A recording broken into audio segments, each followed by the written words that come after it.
Most people who arrive here are not broken. They are overextended in quiet ways no one notices.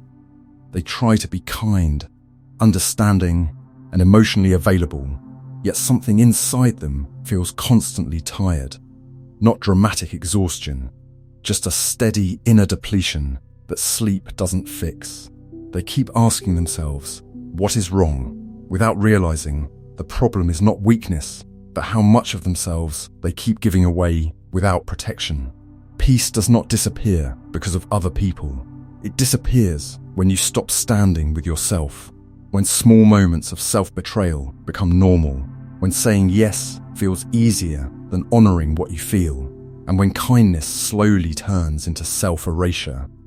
In Buddhist wisdom, this is not a moral failure. It is a training problem.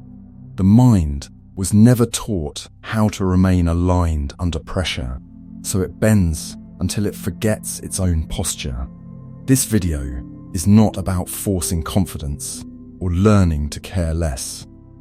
It is about learning how to stay whole. Self-love here is not an emotion you chase, but a discipline you practice, a way of standing inwardly that protects peace without hardening the heart. If you have been giving your best and still feel quietly empty, stay with me. What you need is not more effort, but a calmer, stronger relationship with yourself. Lesson 1. Stop negotiating your inner posture. Peace does not usually collapse in dramatic moments. It erodes quietly through small daily negotiations you barely notice. You soften your words to avoid tension. You agree when your body is already tired. You adjust your truth so a situation feels easier. None of these moments seem harmful on their own. But slowly, the mind learns a dangerous lesson. Your inner position is flexible. And when identity becomes adjustable, peace has nowhere stable to rest. In Buddhist philosophy, suffering does not begin with other people. It begins when alignment inside is lost. The Buddha spoke of right view and right intention, not as moral commands, but as orientation. Like posture in the body, the mind has a way of standing that keeps it balanced. When posture collapses, strain appears. When posture is upright, effort feels lighter. Self-abandonment is not one dramatic choice. It is a series of micro-movements away from yourself. Each time you step aside internally to maintain comfort externally, the mind divides. One part performs, the other part watches quietly, exhausted. This is why constant kindness without clarity feels draining. It is not compassion that empties you. It is the repeated act of leaving your center. Buddhism does not teach hardness or withdrawal. It teaches alignment. Alignment means your actions arise from truth, not fear, from awareness, not negotiation. When action flows from alignment, energy circulates instead of leaking away. The practice here is subtle and demanding. Before responding, pause inwardly and notice your posture. Are you upright or already leaning away from yourself? Ask gently, am I aligned or am I adjusting to be accepted? No judgment is required. In Buddhist practice, awareness itself begins the correction. Right action follows right alignment naturally, without force. Imagine a mountain. It does not argue with the wind. It does not adjust its shape to please the sky. It remains steady, and because of that steadiness, everything else can move freely around it. Inner posture works the same way. When you stop negotiating your position, dignity returns quietly. Speech becomes simpler. Choices feel cleaner. Peace no longer needs protection because it is no longer being traded away. When alignment returns, identity stabilizes. And when identity stabilizes, the mind finally rests. Lesson 2. Train the inner voice. Don't silence it. Most people believe peace will arrive once the inner voice becomes quiet, so they try to suppress it, ignore it, or overpower it with force. But in Buddhist understanding, the mind is not an enemy to be silenced. It is a system to be trained. And training does not begin with control. It begins with tone. The mind obeys tone before it understands truth. If the tone is harsh, even wisdom feels like punishment. Notice how the inner voice responds to mistakes. One delay, one failure, one moment of weakness, and the voice sharpens. It rushes, criticizes, labels. Many confuse this with discipline. They believe pressure creates progress. Buddhism teaches otherwise. The Buddha spoke of right effort, not brutal effort. Effort guided by clarity, not intimidation. When the mind is threatened, it does not learn. It contracts. Fear may create short bursts of action, but it cannot sustain peace or growth. This is the difference between discipline and intimidation. Discipline is steady, patient, and precise. Intimidation is loud, urgent, and impatient. A mind trained through intimidation may perform, but it will never feel safe. And a mind that does not feel safe cannot rest, reflect, or mature. In Buddhist psychology, suffering deepens when the inner teacher becomes violent. The mind begins to associate learning with pain and eventually resists both. The practice here is not to silence the inner voice, but to retrain its method. Before correcting yourself, soften the tone. Replace accusation with inquiry. Instead of asking, "What is wrong with me?" ask, "What is this moment trying to teach?" This small shift changes everything. The nervous system relaxes. Attention returns. The mind becomes receptive instead of defensive. Right effort begins to function. Imagine a teacher standing beside a student. One shouts and humiliates. The other speaks calmly, clearly, and firmly, without cruelty. Which teacher would you trust?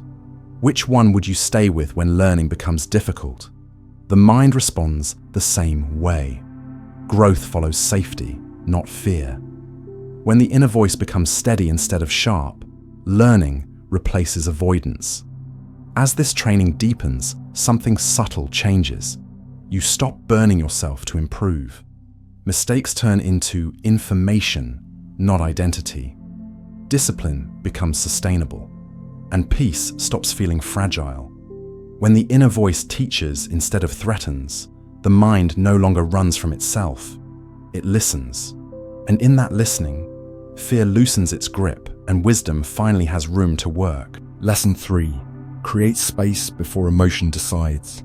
Most people believe power shows up in strong reactions, fast answers, immediate responses, clear emotional expression. But Buddhist philosophy points in a different direction. Power does not live in dominance, it lives in delay. In the brief space where emotion rises but does not yet command action, that space is where freedom begins. Reaction is not a personality trait.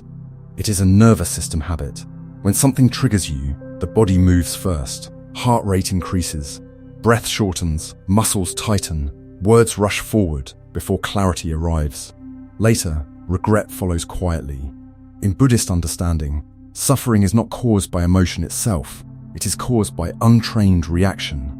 The Buddha did not teach suppression. He taught awareness before movement. Modern life rewards speed. Messages demand instant replies. Opinions invite immediate defense. Silence is mistaken for weakness. But every unexamined reaction leaks energy. Anger spoken cannot be retrieved. Fear-driven decisions echo for years. When the nervous system is constantly rushed, the mind loses its seat. Peace cannot survive without space. The practice here is learning to pause, not as avoidance, but as authority. When emotion rises, do nothing first. Let the breath complete one full cycle. This single pause interrupts the automatic chain between stimulus and suffering. The body settles. The mind re-enters. Choice becomes available again. In Buddhist training, this pause is an act of sovereignty. You are no longer ruled by impulse. Stillness is not something you wait for. It is a capacity you train. Like a muscle, it strengthens through repetition. Each time you delay reaction, even briefly, you reclaim control. You begin to notice emotion without being dragged by it. Anger becomes information. Fear becomes signal. Desire becomes sensation, not command. Imagine a bell that rings at every touch. It becomes noisy and fragile. Now imagine a bell that rings only when struck with intention. Its sound is deep, its presence is felt. The mind works the same way. When you react to everything, nothing holds weight. When you choose when to respond, authority emerges naturally. As this habit deepens, conflict changes. You stop feeding chaos with immediacy. Silence gains intelligence. Others may push harder at first, but calm has gravity. Over time, emotional sovereignty returns. You are no longer easily provoked or controlled. When space exists before emotion decides, peace is no longer accidental. It becomes stable. Lesson 4. Separate guilt from wisdom. Many people believe guilt is proof that they are doing the right thing. If they feel guilty for resting, saying no, or choosing themselves, they assume it must mean they are selfish or wrong. But in Buddhist philosophy, guilt is not automatically wisdom. Often, it is conditioning, speaking in a familiar voice. If you never learn to separate the two, guilt will quietly govern your life while calling itself conscience. From an early age, many minds are trained to associate goodness with self-sacrifice. You learn that love means endurance, that worth is proven through exhaustion, and that saying yes keeps harmony alive. Over time, this training settles into the nervous system. When you pause, guilt appears. When you choose yourself, discomfort rises. Not because harm is being done, but because an old pattern is being interrupted. Buddhism teaches that suffering continues when habits remain unseen. What is unconscious feels compulsory. The Buddha did not teach blind obedience to emotion. He taught awareness.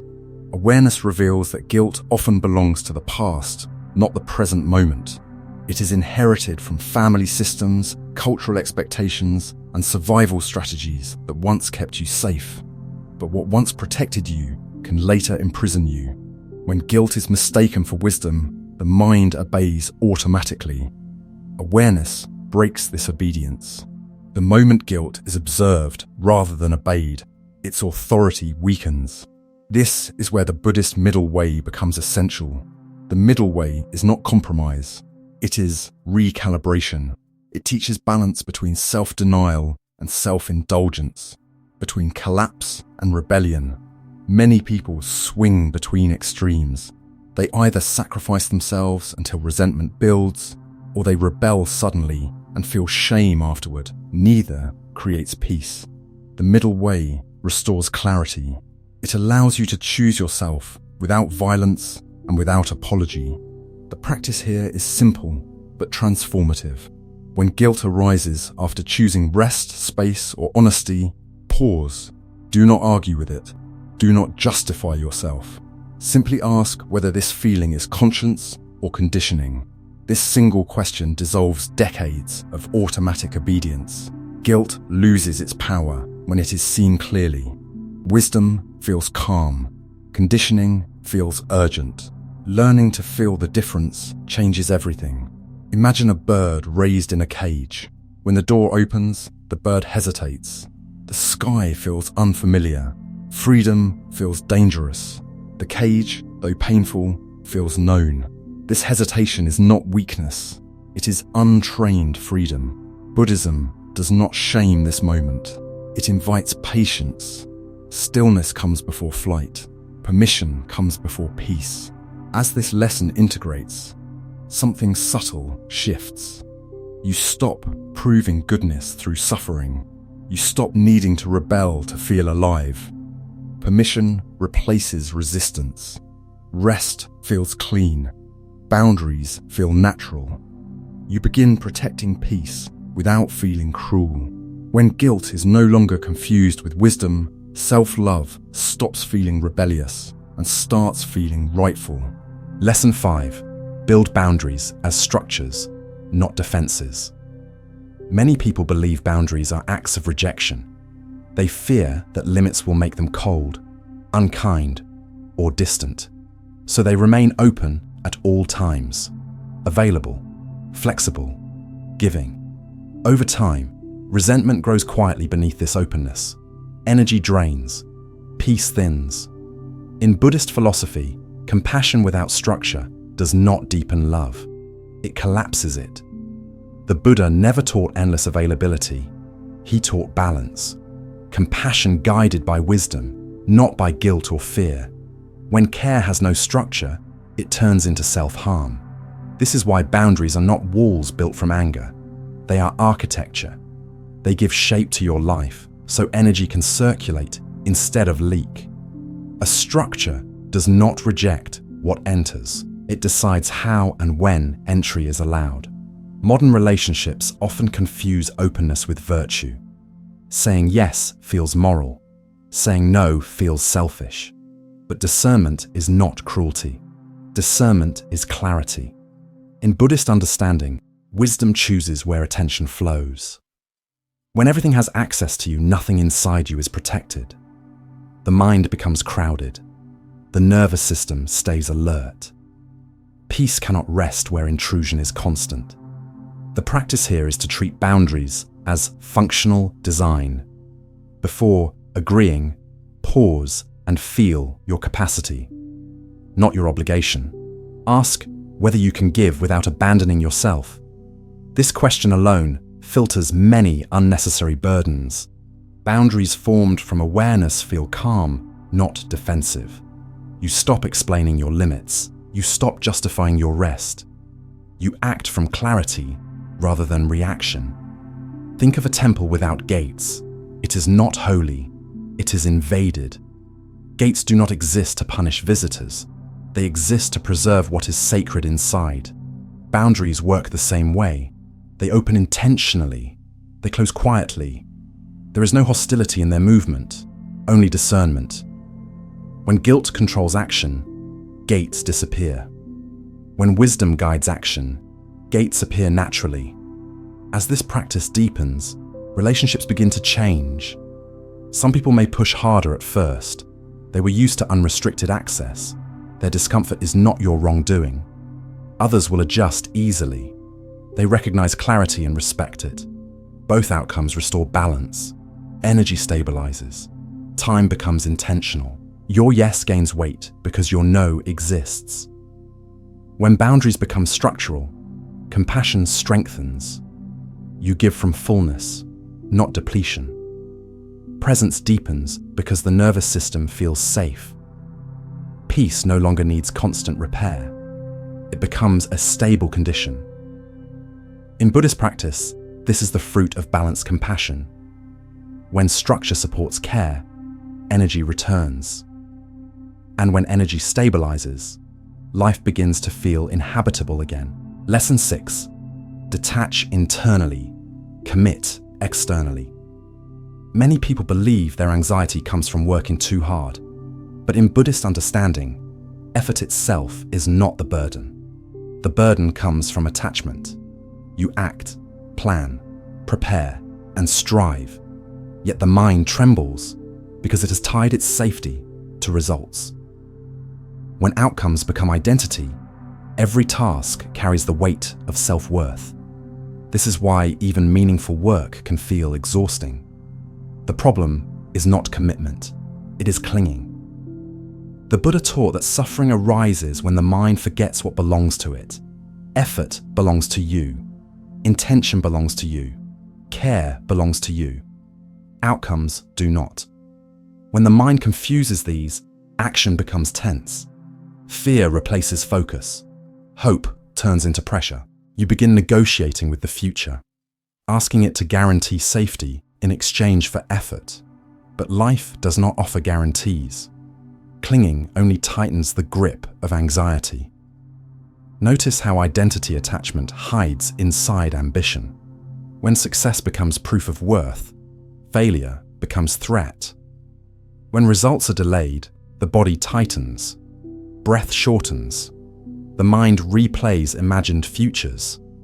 This constant inner gripping drains energy before action even begins. Buddhism does not ask you to stop caring. It asks you to stop demanding certainty. Detachment is not indifference.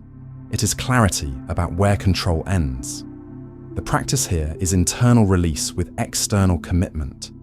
You show up fully, refine skill, and act with care. But inwardly, you loosen your grip. Before beginning any task, feel the difference between offering effort and demanding outcome. When you offer effort, the body relaxes. When you demand outcome, the body contracts. Awareness of this difference restores balance immediately. Detachment enhances performance because it removes fear from action. When results no longer threaten identity, attention sharpens. Creativity returns. The nervous system stops bracing against imagined failure. Buddhist non-clinging is not withdrawal from life. It is freedom within engagement. You move with presence instead of pressure. Action becomes cleaner because it is no longer crowded by self-protection. Imagine an archer holding the string too long. The arm trembles. Precision fades. Power drains. Release is not loss. It is the condition that allows accuracy. In the same way, inner release allows outer excellence. When you stop gripping the result, action finds its natural rhythm. Effort becomes fluid. Discipline becomes sustainable. This shift produces calm consistency. You return to the practice again and again, not to prove yourself, but to express care. When outcomes disappoint, you adjust without collapse.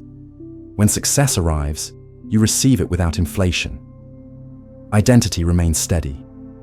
Peace becomes the base from which action rises, not a reward you chase afterward. In Buddhist philosophy, this is mature effort, full commitment without attachment, deep care without clinging. When you detach internally and commit externally, anxiety loosens its hold. Action becomes devotion instead of negotiation, and over time, calm consistency replaces the inner struggle that once drained you. Lesson 7. Rest as a condition, not a reward. Many people treat rest as something that must be earned. They tell themselves they will slow down later after one more task, one more responsibility, one more proof of worth. Stillness feels suspicious. Pausing feels irresponsible. When the body asks for rest, the mind answers with pressure. In Buddhist philosophy, this confusion is at the root of exhaustion. Rest is not a reward for productivity. It is a condition for clarity.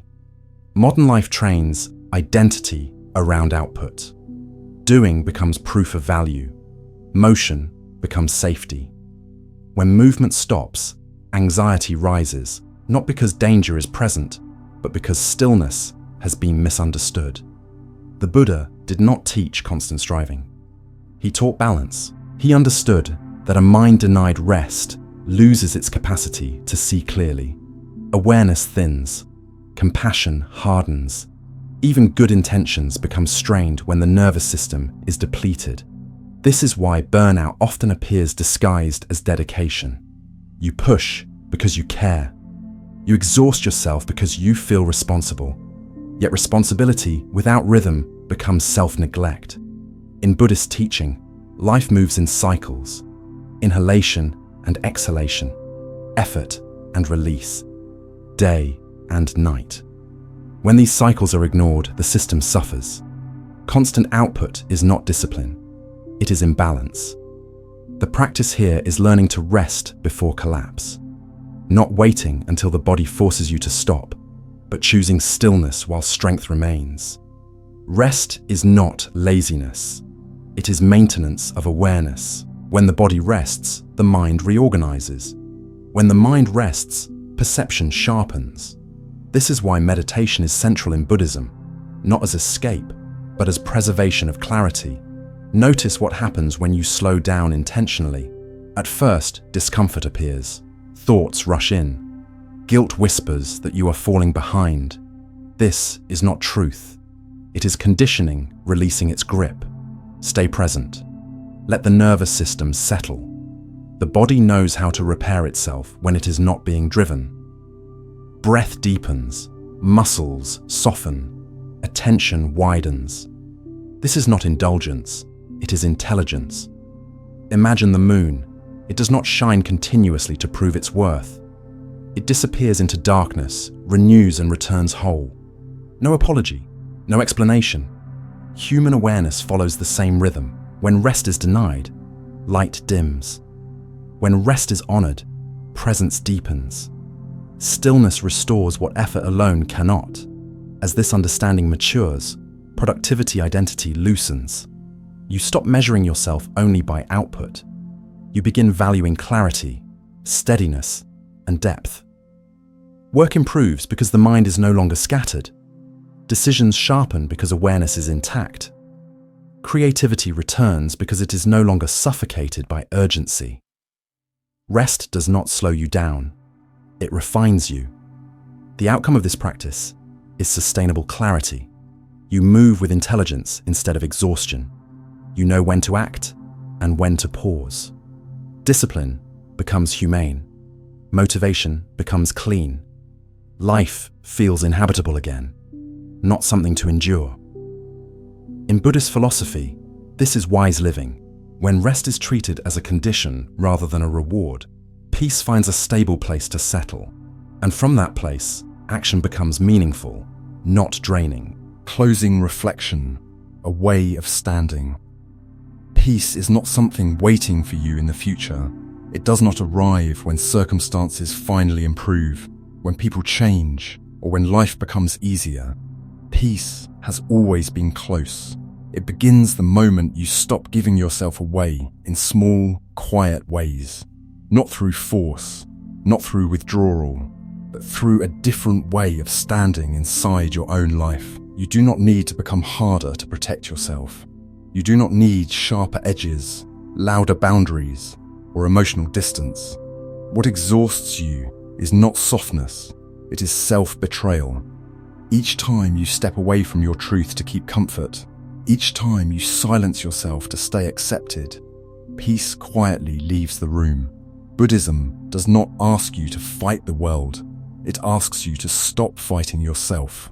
Self-love, in this path, is not a feeling you chase. It is a posture you practice. A steady inner alignment that says, I will not abandon myself to be approved. I will not trade my dignity for belonging. When you stand this way, calmly and consistently, life no longer needs to be controlled. You move with less fear because you are no longer divided inside. Over time, something subtle but powerful happens.